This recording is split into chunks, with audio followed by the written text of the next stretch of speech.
Welcome everyone to Gemmo Memo. Today's extract that we'll be discussing is black honeysuckle. There's one extract in my mind that is absolutely irreplaceable during cold and flu season, and that happens to be black honeysuckle.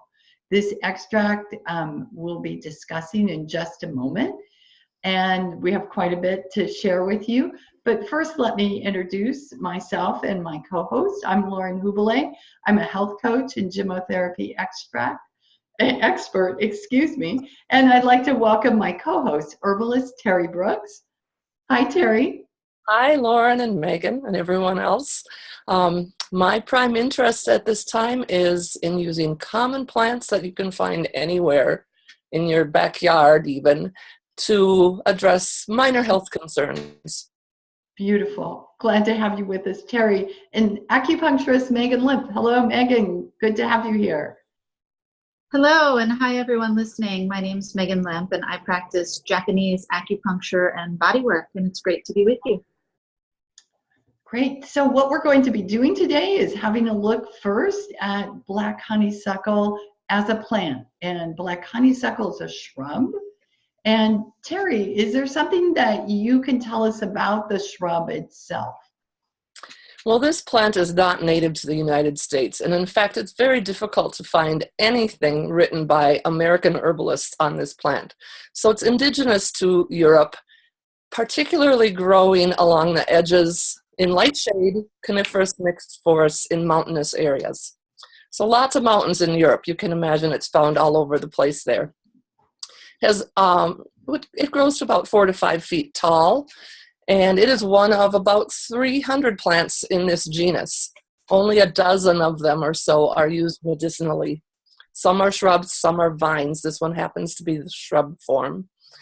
It has long, flexible stems, and on each stem there will also be on either side of the stem there's what's called a pedicel, another sort of stem-looking thing, but much more flexible. And at the end of those would be a twin-spurred pink or white flower, which eventually develops into a black berry. The seeds of many of these are considered toxic, if not poisonous. However, there's now several varieties of Lonicera. One's called Lonicera caerulea that's being developed for food production, and it's called a honeyberry, and it blooms really early. The berries are ready before June even arrives, even in Minnesota. Wow, that's saying a lot, right? That's saying a lot. So are there historical uses or some folklore that would be interesting to know about black honeysuckle? Well, you learn a lot about Ireland and Scotland in any of these trees because their culture is so based on tree and tree worship. So it was interesting that both of the countries have something like, if you hang a bough or a branch of black honeysuckle on a barn, it will prevent the cattle from being bewitched. And if you hang that same branch on your house, it will prevent the evil eye from entering and keep everybody safe. So there's that. And there's also Greek myth involved. There's a big story about Daphnis and Chloe who were in love, and they begged the gods to allow this plant to bloom much longer because they could only be together for some reason while this plant was in flower. I don't know what the reason is. And in some countries in Europe, I think this is funny, that they say if you bring honeysuckle flowers in the house, it means there will be a wedding within a year. Now, is that predictive, or do you bring them in the house so there will be a wedding in a year? I'm not sure about that, but it is a symbol of fidelity and affection. Oh, beautiful, beautiful. Well, Teri, is there anything significant about the way the shrub looks or what we know about that would give us some hint to what kind of potential it might have as an extract? It does have salicylic acid in it, which is a precursor to aspirin found in many plants.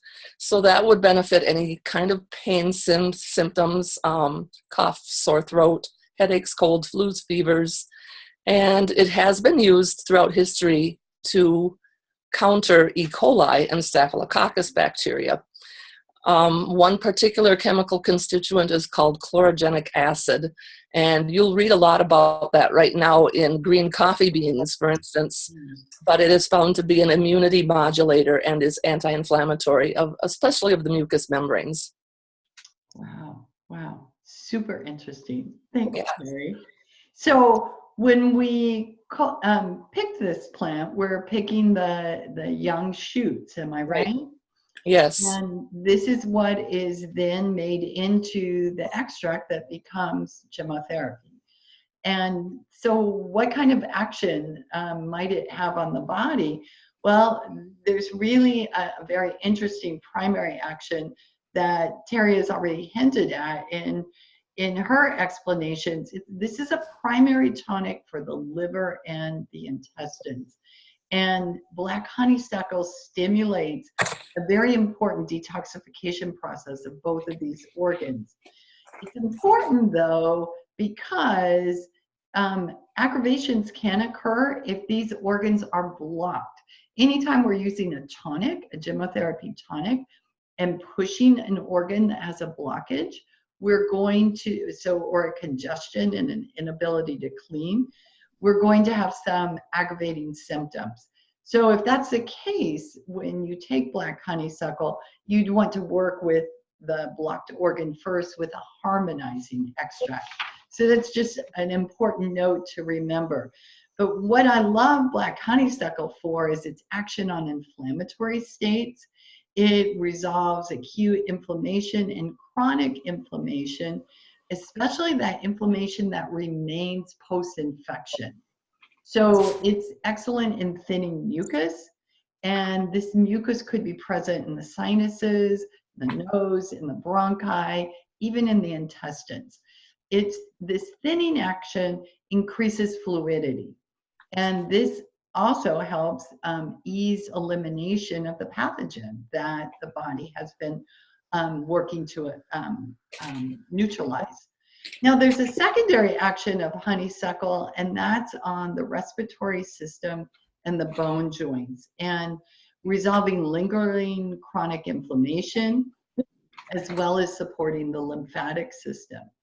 So when I think of honeysuckle in my practice, I use it mostly for acute. I use it to thin that mucus and restore health in respiratory and intestinal mucosal membranes. But I also love this extract for microdosing. So when I'm trying to harmonize the central nervous system, particularly with anyone that has sleep disturbances between 1 and 5 a.m., I find that 1 or 2 drops of black honeysuckle in the evening can be very helpful in restoring normalized sleep cycles. It's very good for those with anxious or obsessive, depressive kind of thoughts, particularly those that come up in the evening, and has been known to improve general depressive states. Now, chronically, when we move past the acute stage and we move past harmonizing the nervous system and we're working with some deeper symptoms, this can be an excellent extract for respiratory inflammation that is chronic to the tonsils, to the throat, to the bronchi. It's excellent post-infection. I pair it often with common alder and black currant. And then for liver issues, in cases of liver toxicity, black honeysuckle paired with common alder would be useful, or in chronic hepatitis, where you could pair it with rosemary and rye. So this is quite a bit of potential for this little plant in one little bottle. And now let's take a look at the Asian medicine lens. Megan, what can you share with us about black honeysuckle? Yes, Lauren, I have to say, similar to how you feel, black honeysuckle is one of my absolute favorite extracts. In fact, I would probably never travel or leave home without it. I use black honeysuckle in almost all cases of congealed phlegm or mucosal lining inflammation. It transforms phlegm and inflammation by moving qi, blood, and fluid in the body. It supports the liver, and it supports the meridians of lung and large intestine. We call lung the master of qi. After the digestive process of breaking down food, qi is extracted from the food and the fluids that we take in, and the qi and breath are combined in the lung.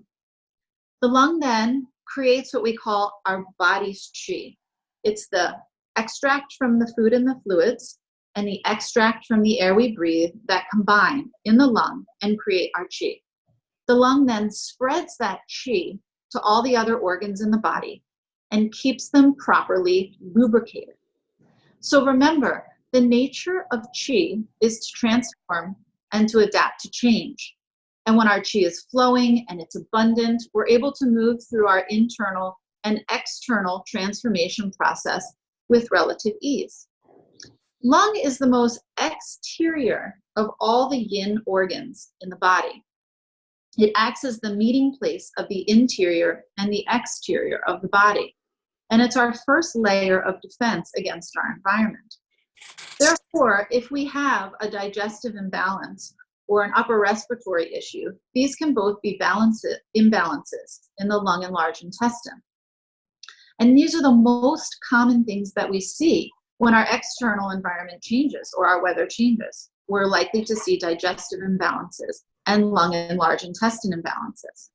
So if we can keep our fluids thin and moving, it's easier for the body to clear them out.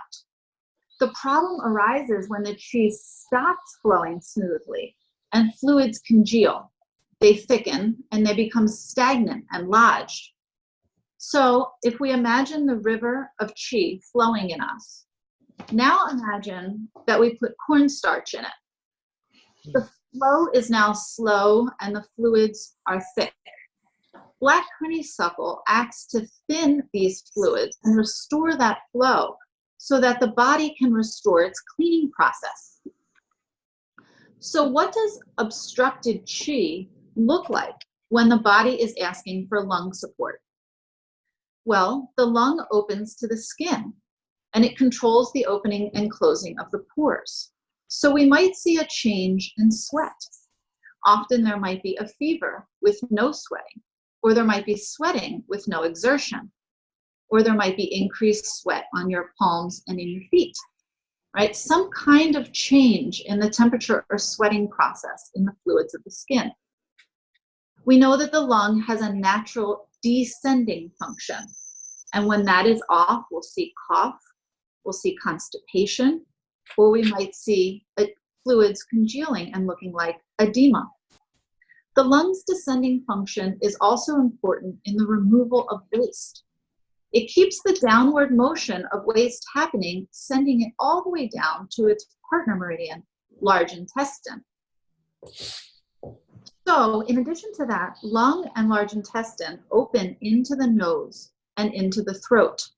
So when lung is imbalanced, we will see a sore throat or phlegm, inflammation, or heat that's either in the nose or in the throat.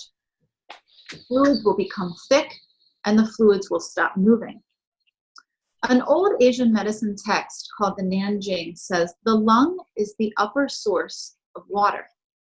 If it loses its critical descending function, there may be symptoms of stuffiness in the nose and chest, coughing, and signs of water stagnation like phlegm and edema.